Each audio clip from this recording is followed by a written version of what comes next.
Hello everybody and welcome to the Action Figure-atorium. My name is Mark Major. I'm a real big toy collector and studio owner here in Southeast Portland.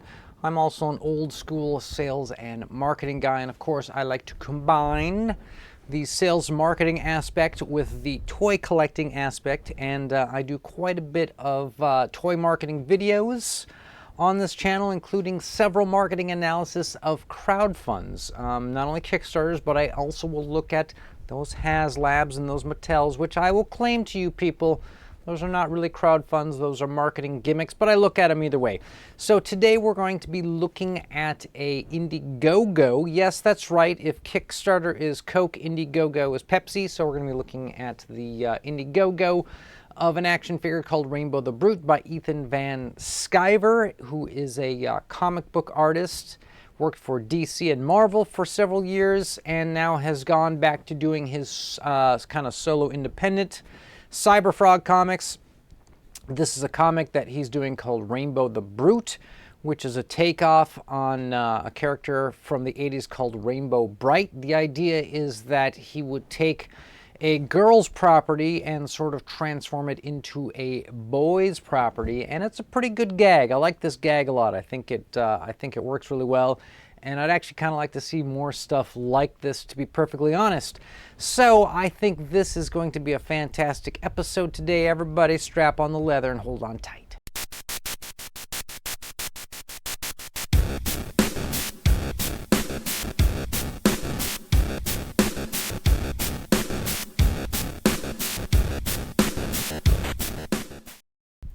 So a bit of disclaimer, I am a Ethan Van Sciver fan. I have been following his channel since about 2016 or so, I think, when he was just doing actual comic stuff, not culture war stuff. He was doing things like 3-point perspective drawings and how to draw the Batman Who Laughs, stuff like that, interviewing some comic book people. So there's going to be a bit of bias on this. I'm going to try and keep it as objective as possible. But please note that I have been following this cat for a while, and I kind of have a few things to say. So let's switch over. And here we are at the Indiegogo page for Reignbow the Brute, hyper-articulated action figure. Don't know what hyper-articulated means. I looked at his little chart of the figure and its articulation joints, and it doesn't really look hyper to me, but what do I know? Who knows? Maybe I don't know the definition of hyper-articulated. Maybe it's a made-up term. Maybe it's a great marketing term. Let's see exactly what this this cat has going on here. So here's the character as drawn in his comic book. You see, he started with, and I watched the video when he posted it too. It was pretty good. He took like he went through a bunch of different girl characters. You know, like Harley Quinn, and he changed them to like Charlie Quinn. He took Isis and made it Eyebrow. I forget what the other one was, but then there was this one where he took Rainbow Bright and made it Reignbow the Brute. And so he's got a bunch of other sort of 80s toy lines that he has twisted into this weird nightmare universe, which looks a lot of fun, by the way. And so this is supposed to be a Care Bear. I guess they're called uncaring bears, something like that. So you can see that here's the little diagram of what he thinks the figure's going to look like. Here's some 3D renders. Here's another product that's going to be for sale. It's a unicorn.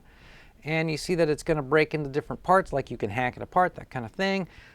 Looks like 4 of them, 4 different colors. There's the packaging, 4 different Reignbow the Brutes, different variants and colors.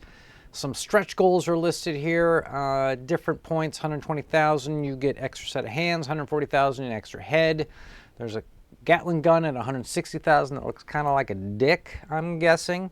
And then we've got this weird sort of gacked out truck driver on speed looking Reignbow the Brute here. At 200,000 you get a mug of beer. And keeps going. 300,000. There's adds the scent of beer. I guess was he just like dip them in beer or something, and you get this like smells like old moldy beer. And pot of gold, I guess, is under the rainbow. I don't know. It's not really listed if this comes with it or if this is an extra or whatever. I'm not sure. Another extra head. I don't know what unlocks this. It's a lot of kind of gobbledygook as far as the presentation goes. But not so worried about that. Okay, let's do our objective analysis of this thing. Let's bring out our best practices. Okay, here they are. Best practices of crowdfunding. This was determined by me after looking at 4 campaigns that were successful. What was it about them that made them successful? What was it about them that made them very successful? And the first thing is you need 3-tier pricing. You need something cheap that everybody can buy. You need something deluxe for people who have more money, who are willing to spend more money if you give them more product. And of course, you need something luxury. Then, of course, the wider selection of figures, right? The more figures, the more sales you're going to have, although the more overhead you're going to have, the more money you have to raise for different molds, etc. But you will make more money overall. Just a kind of a balancing thing. And of course, make sure that everything that you're trying to use to convince people to buy your product is right here on Indiegogo or Kickstarter, that people don't have to go to YouTube or Facebook. If you do, posts on Facebook, or you do like you're on someone's show talking about your product on YouTube, post links in updates and on the main campaign on your crowdfund page. Keep it all there. Let people, because this is where you take people's money. Okay, I don't think you guys understand this. This is where money is exchanged on this web page. So keep everybody there. The more they go off, they'll go looking for something and they'll find something cooler. It happens to me all the time. So let's just see how Mr. Ethan Van Sciver does in terms of these best practices. If I can get this thing, there we go, a little side scrolling. So $25 for a unicorn. I'm going to say that that's his cheap entry-level thing that anybody can buy. $45 for a Reignbow the Brute figure. I'm going to say that's his deluxe item, right? That's a little bit more money, but you get a lot more figure for it. You get a hyper-articulated figure. Again, not sure what that means. And then we got some packages here. Okay, so there's no luxury item here, right? And I'm not saying that that's a problem, but I'm saying that's a best practice. Now, what would be a good best practice for this guy is if he was able to, at say $160,000, because it takes about $50, $60, $70, $80,000 to get a mold made for your action figure, right? So for about another $60,000, $160,000, because he's only asking $100,000. He could get another mold. He could get one of those Uncare Bears made, and that could be like a $75 luxury item. That is what I would do. That's what I would shoot for on this. So he's pretty close, but not quite there. And then as far as the wide selection goes, he's got a micro wide selection, but not a macro, meaning within the unicorn SKU, he's got 4 different ones. That's good. Within the Reignbow the Brute SKU, he's got 4 different ones. He's got a regular, he's got a blood splattered, he's got a black, and he's got something called a sunbeam. I don't think people understand, generic people who aren't a fan understand the sunbeam thing. You got to think outside of like the 2,000 people who watch your live stream every night. You got to think, how can I get people who never even heard of me, but they come to this page and they see something and they don't get the joke? What can I do to get them in? You got to get everybody in on the joke, okay? If people don't understand what the sunbeam thing is, then they're not going to buy it, all right? You're losing people with these variants. You're making variants that people don't want to buy. How about that? So I'm going to say, yes, he's got a solid B on selection, but within the unicorn brute thing, he doesn't have a lot to choose from, okay? So he really needs one more figure, really needs a luxury figure. And that would solve a lot of problems. And then as far as all the marketing goes on this page, well, I do not see some things that normally would be a red flag for me. Like I do not see a 3D print of the figure, much less a 3D print of the figure that has been mocked up with a paint scheme to show us what it's going to look like. It says 1/12 scale, but what does that mean exactly? Like, is in the world of like 1/12, is Reignbow the Brute like a 10-foot dude? Is he a 2-foot dwarf man? I don't know. It doesn't say exactly how many inches tall this guy is on the page, and that's kind of a problem, especially if you don't have a printed one for us to compare it to like other sizes. That's a big thing that people like to see nowadays. A big thing that people who spend money on action figures is they want to see how the toys interact with their other toys in the collection. That's a big trigger for people. If they see it standing next to a McFarlane Batman or a Mythic Legions or a Marvel Legends or a Black Series Luke Skywalker or something, they get an idea instantly what it looks like next to some other figures, and they know if it's going to work or not, if it's going to be cool for their collection. But what I have got to say next is going to kind of override a lot of what we just came up with in the objective section, and that is this, all right? Now I'm going to switch over to Mark's putting on his, I'm a toy collector guy, and I'm gonna rant on some stuff for a little bit. So this campaign is 100% a vanity project, and it's very similar to another campaign that I reviewed not once but twice, and in fact I backed it. In fact, I backed it for a bit of more money than I normally spend on campaigns.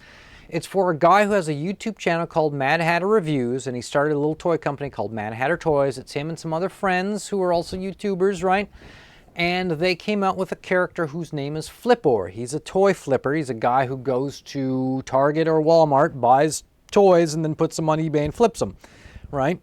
And so he's kind of a Masters of the Universe body, you know, that sort of real sort of 5-inch, you know, muscle man dude. But he's a vanity project. It's sort of a joke that started off on the dude's channel, and they managed to crowdfund the figure. But just like Flipor, Reignbow the Brute, vanity project, you can tell by looking at the unlock tiers. As you unlock more things, they keep throwing in more vanity crap, right? Flipor had like a bag of money, you know, right? Which absolutely nobody needs like a plastic bag of money, okay?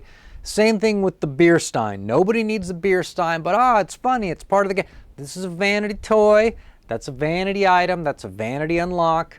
No like real toy company, real action figure line is going to approach things like this, okay? These are vanity unlocks, and that's okay. Like I said, it's a different kind of campaign, much like the Flipor one, which I like and I backed. In fact, I believe it's going to be coming out later this year.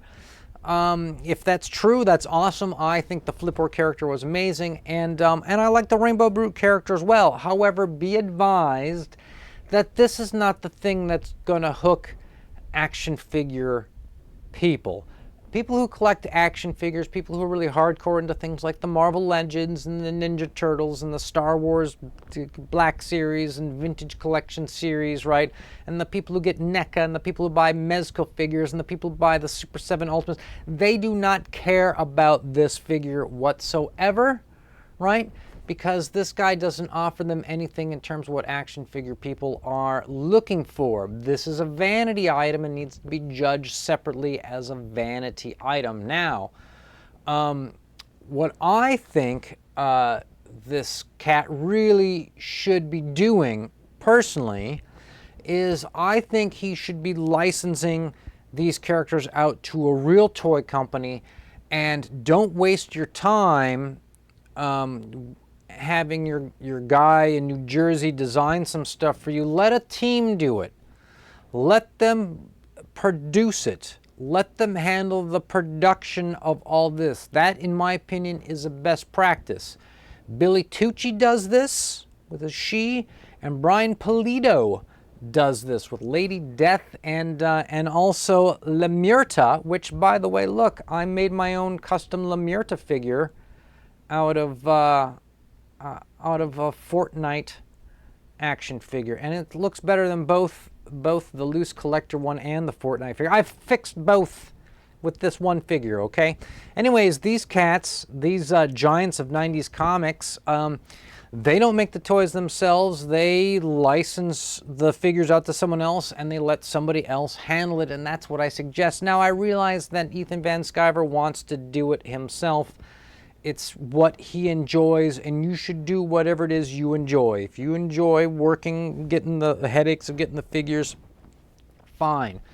But then please drop any complaints you have in regards to mistakes that you made along the way because you're not a toy company. You can't say, well, it didn't ship with this because I don't know what I'm doing. Then don't do it. If there's going to be problems, don't do it. License it out. It'll still look the same. In fact, it'll look better. It'll be cheaper for everyone involved, including you, the toy maker. and you can be assured that any problems will be taken care of and you can spend your time doing something else. Okay, so I think that I'm going to shoot back over. I think I'm going to conclude with just a little bit in regards to a similar character, which another friend of Ethan Van Sciver's, John Malin, who's also a ex-Marvel comic book artist who now goes on his own, doing his own crowdfunds. He made a similar character, right? He made a similar character. Let's check it out. This is something that I reposted. You can find it on my Twitter timeline, but it's also on John's. It's called Strawberry Beefcake. The idea is he took strawberry shortcake and he turned it into a dude. It's Strawberry Beefcake, and he's avenging the death of his daughter, Strawberry Shortcake. He's donned her look, and he's going after the Pie Man, whoever that guy is, behind him. And this is such a fun character, where the funny thing about this guy is John Malin doesn't even remember drawing this. In fact, he denies that he actually drew this. But I have acquired from a thrift store this figure, which I think can be customized into a Strawberry Beefcake dude. What do you guys think? Maybe some green legs, maybe the 3 green diamonds here, get that weird cap with the weird red hair. I think this is a home run. So I'm happy to throw my hat in the ring of customized Kit Bash figures into this Reignbow the Brute realm, as long as it can contain characters such as Strawberry Beefcake. Okay, everybody. Thanks to you guys who made it this far into the video. I really appreciate it. Of course, if you're not liking and subscribing, well, then at least maybe you're having a good time. And with that, everybody, stay charged.